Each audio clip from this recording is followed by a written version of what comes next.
1 month ago, Jeremy Lin was a bench warmer for the New York Knicks and was on the brink of being cut by his third NBA team in 2 seasons. But on March 4th, he got significant playing time against the New Jersey Nets. Came up big with 25 points and 7 assists in a win. Less than a week later, in his third start, he scored 38 points in a nationally televised game against Kobe Bryant and the Lakers.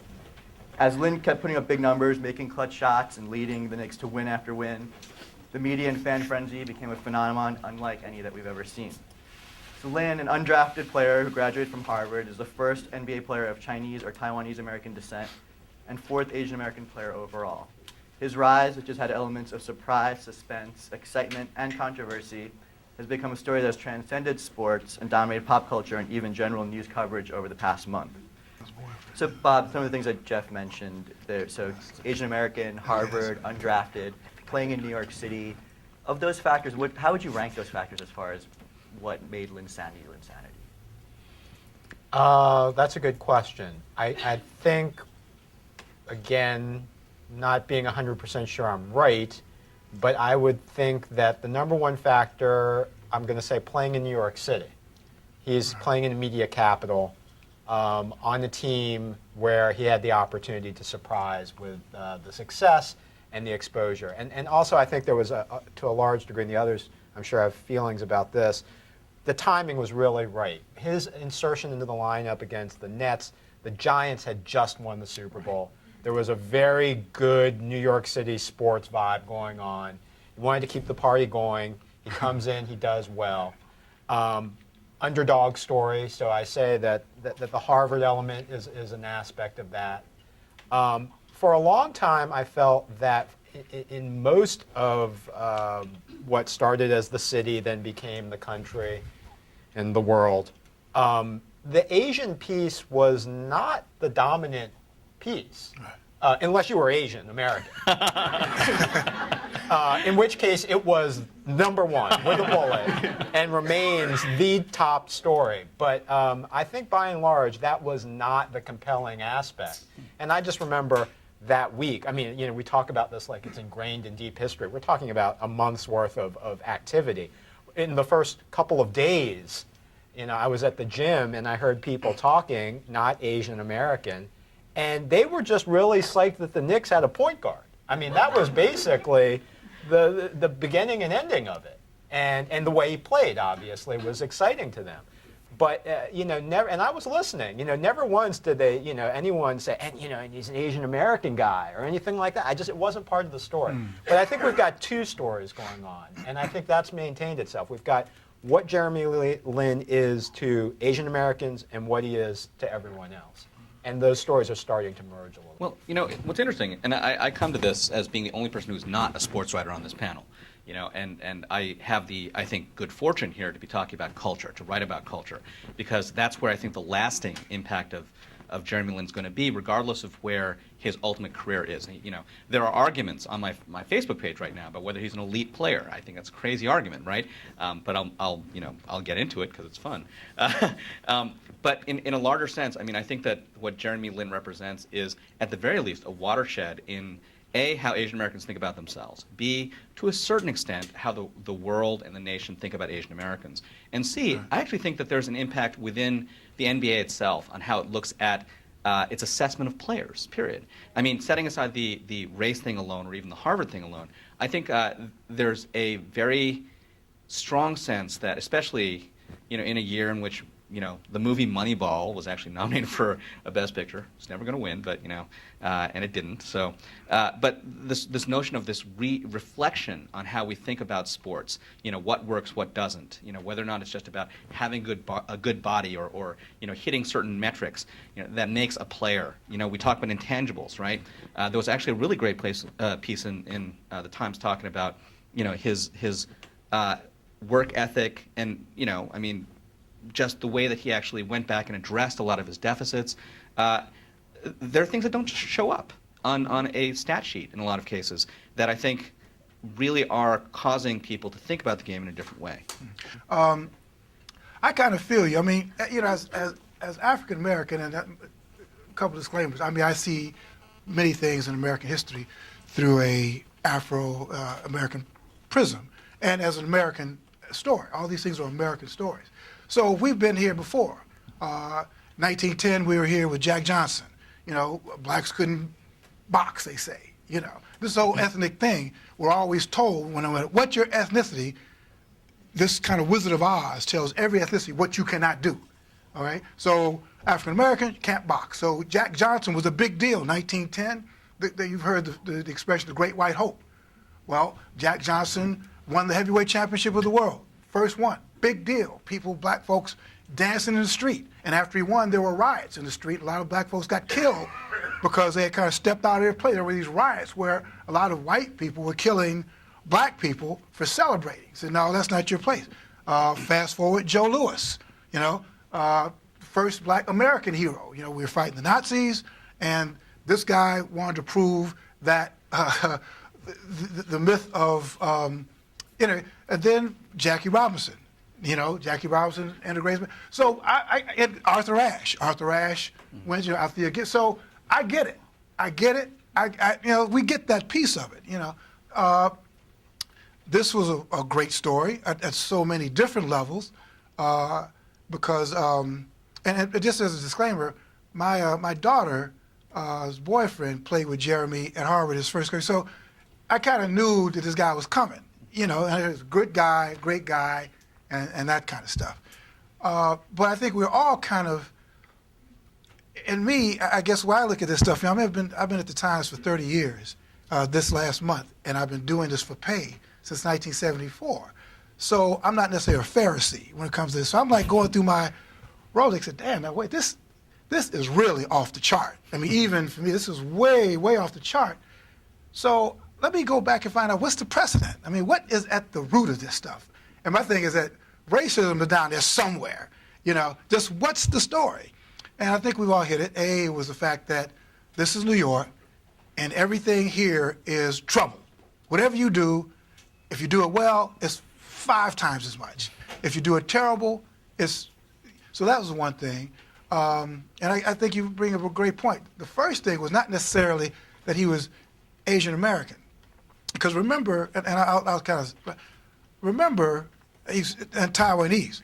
Remember, and I remember a time when the Taiwanese Little League baseball team was winning all the World Series. There wasn't a whole lot of love letters sent to the Taiwanese baseball team, if you remember. Yes. And in fact, good old American racism was rearing its head.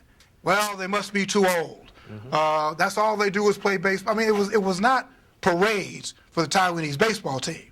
So, you know, when people are saying how great this is, I'm like, okay, you know, it's always great when it's just one. It's always great when it's just one. Now it starts to be 5, 10. They don't necessarily come from Harvard. You know, now it's not. So, so like a few years from now, it's going to be 75. The NBA, 75% Asian Americans. Hey, you know what? And then let's come back here. Then, so anyway, so I just think there was a lot of figure, and I'll have more to say later. But I just think that. There's just a lot of factors, but the worst factor is that it saved Tony's job. So Pablo, you did a story for SI on Lynn in 2010, and even in that, it seemed like there were things were simmering. There was he had a following. He was even quoted as being kind of like taken aback by how crazy things were getting. I mean, literally know what would happen 2 years later. But so what are you? I know you're surprised by what happened, but did you kind of like see it coming a little bit? Right. So I remember pitching this story to Sports Illustrated in like 2009.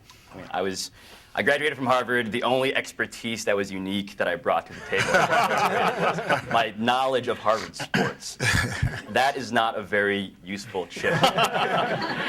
Then Jeremy Lin happened. But in 2009, I was pitching this story saying, look, there's this Taiwanese American guard at Harvard who's an NBA prospect. He could be drafted into the NBA. Would have been one of the first, I think the first maybe full-blooded Asian American, however you want to define the terms, this parsing there. There's some other figures historically. Wat Misaka with the Knicks was a Japanese American from Utah. But anyway, so I pitched this story, didn't get much traction on its face. You know, the other component to that story, if you look back and read it, was that the Harvard basketball team was suddenly good. Tommy Amaker was hired, and this is also true. They're now in contention for their first NCAA tournament berth since 1946. Okay, so you have those two factors finally, and so the story gets approved in I think winter winter of 2009, and I go out there to visit Jeremy. And again, the only chip I have is I went to Harvard. Jeremy and I hit it off. You know, it was as surreal a reporting trip even back then for me, just because I was thinking, oh my God, I'm actually writing a story for Sports Illustrated about a Harvard athlete. Like, this is nuts. The fact that it was 4 pages in the magazine was itself, you know, so much further beyond what I ever expected. And so we hit it off. And even then, I mean, I asked him, you know, he was, I think one of the things that maybe some of the folks in this room know is that Jeremy was followed when he was at Harvard. I mean, he sold out Harvard versus Santa Clara at Santa Clara, which, even if you don't know about basketball, you can probably imagine that game has never been sold out before. I mean, why would you ever go to see Harvard Santa Clara? But Jeremy did that. He's from the Bay Area, had a strong following among Asian Americans specifically. That was his niche. You know, he hadn't gone much further beyond that, but in the Bay Area and certainly across the country, you saw Asian American fans coming into Harvard's 2,100-seat arena, Levites Pavilion, which, you know, I remember going to see Harvard Dartmouth for this story, and next to me, ironically, was Sean Gregory from Time, was doing his own story. So there was a media attention there. You know, there was something there. And I remember asking Jeremy in his dorm room. You know, we were sitting around. We had just tried to play Xbox, wanted to play Halo, but his Xbox was broken. So times have changed for him financially also since then. And I asked him, you know, what's the most surprising thing about where you are in the Ivy League, you know, as a basketball player at any level? And he said, well, it's pretty much everything. I mean, it was the fact that he had fans at all, the fact that he was a star at Harvard in the Ivy League. He would talk about at Harvard, you know, being an Asian American athlete at Harvard was something of an outlier. You know, you didn't walk around and suddenly the football team and the baseball team and the basketball team certainly were just Asian Americans who were smart and good at sports. That's not how it works in the Ivy League. Asians in the Ivy League are still a minority, athletically. And so it was very surprising for him. And when I left that trip and I wrote the story and I said he might be an NBA prospect, my personal expectation level for him was to be a backup point guard. You know, and that was roundly criticized by a lot of my friends and other people in the business as pretty naive. You know, he wasn't drafted ultimately, and that wasn't terribly surprising to me. But Jeremy was, I thought, he had the ability and the talent and all the basketball intangibles. I mean, we all sort of familiar with his basketball IQ, which is his own loaded term. But he had a feel for the game as a point guard and as a scorer that I thought certainly belonged on an NBA roster. Now, whether I thought that this would happen, I think it's pretty safe to say that I didn't ever think that I would be at a panel about him or that I would have written 2 cover stories for SI. All of that is so far beyond my purview and certainly his. And he's told me that, you know, in the recent time since he became a Knick. And so, yeah, it was the thing that I think about when I think about Jeremy is what it's like to be basically world famous overnight. I mean, that's not something that he could deal with. You know, he was okay with dealing with really at Harvard when he had fans in this very niche community. And now, I mean, that's the thing that's most surreal about all of this to me. Mm-hmm. And that speaks to the relative history athletically, not just in a sport particularly. I think why we're here on the panel, why we're having a panel, though, is really about sort of what Jeff was getting at, which is that, and this is where his ethnicity, I think, is a factor.